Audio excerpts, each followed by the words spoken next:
Dans la religion juive, la femme mariée doit complètement cacher ses cheveux, car ce sont les cheveux qui excitent l'homme.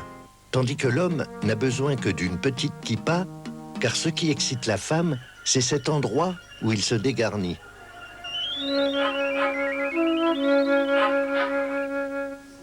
Je suis mariée, mais je ne porte pas de perruque. Ma tante Suzanne, elle, porte une perruque. Je ne m'en étais pas rendu compte. Pendant des années, j'ai cru qu'elle allait 3 fois par semaine chez le coiffeur. J'ai vu tu sais, quand j'ai vu le rappi avec son chapeau, ça m'a rassurée, ça me dit, qu'est-ce que j'étais impressionnée. Suzanne craint Dieu. Elle a eu une opération chirurgicale. Elle est persuadée que c'est une épreuve envoyée par Hachem. On va parler de Dieu. Oui. Suzanne, c'est un vaste sujet. Mais comme de la famille, c'est toi qui es la plus fromme et la plus proche de Dieu, je pense. Non? Mais toi aussi, Pauline.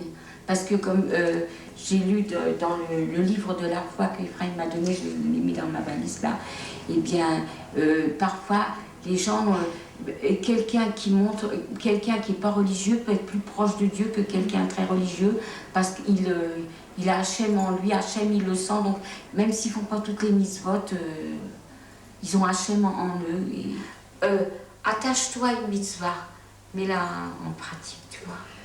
La femme est tenue, doit se couvrir justement devant son mari, devant Hachem, devant les autres hommes. Elle doit avoir la tête couverte. Ça la protège, la femme, elle se sent bien. Elle va avec ce que Hachem lui demande. Il dit couvre-toi et la tête couverte. Parce que le fait de voir les cheveux, ça, d'abord les autres hommes, tu vois, pourquoi ça excite les autres? L'homme est attiré par les cheveux. Donc en les couvrant, il y a une pudeur, il y a un respect.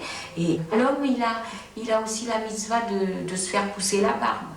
On dit une barbe pleine et douce. La perruque, ça c'est le rabbi, il a entièrement raison. C'est lui qui a dit, quand vous avez un foulard, et c'est vrai, un foulard a tendance à glisser. Et la femme est obligée à chaque fois de le remettre. La perruque, elle tient. Et ce qui aussi, comme on dit, comme il a dit le rabbi, si Winston Churchill ou si un grand, à l'époque, si un président rentrera dans la pièce, la femme, et si elle a un chapeau, elle sera tentée de l'enlever. Mais la perruque, non.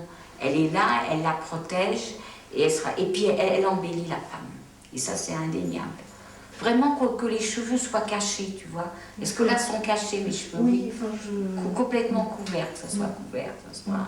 Enfin, même si tu t'interroges, c'est que ça va venir. Moi, tu vas voir. Je vois une femme qui a la tête couverte, je dis, allez, fais ta Torah, sois juive, tu vois. Sinon, t'oublies tout. Pas comme ça, regarde. Ça va? Oui, c'est très bien. C'est joli, et ça sortit, c'est même rose que ta robe. Oui. Je sais que moi, ça me fait plaisir de garder les mitzvot, parce que ça m'a protégée. Et puis, très petite, déjà, je sentais un appel d'Hachem. J'étais auprès de ma grand-mère, je me souviens. On était dans le jardin.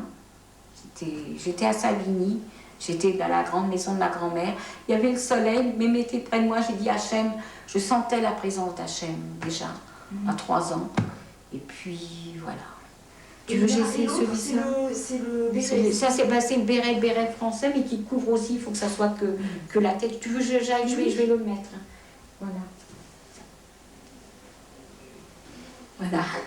Donc, là, ça, c'est un béret, mais aussi, je me couvre tous les cheveux, parce que normalement, la perruque le couvrira davantage. Quand on a plusieurs perruques, on a la possibilité, parce que parfois, je les donne à nettoyer, mais des fois, j'ai envie de changer, être des fois un petit peu blonde. J'en ai la blonde. Je peux la voir? Elle me va mieux. Elle est bien? Ça fait plus jeune peut-être? C'est plus jeune que la brune? Oui. Ah d'accord. Et ce que j'aime beaucoup, c'est quand je vais dans la synagogue Lubavitch, comme Fekia Loubeki se couvre la tête, elle est très très religieuse, la femme du rabbin se couvre la tête aussi. Et puis beaucoup de femmes se couvrent la tête, et j'aime beaucoup leur atmosphère. Et puis on parle de Torah, on parle des sidras de la semaine.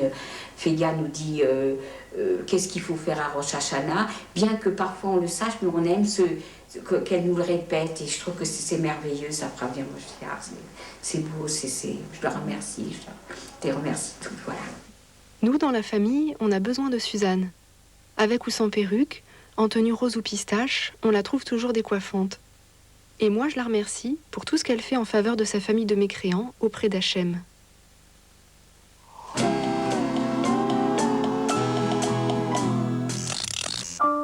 Seigneur, est-ce vrai?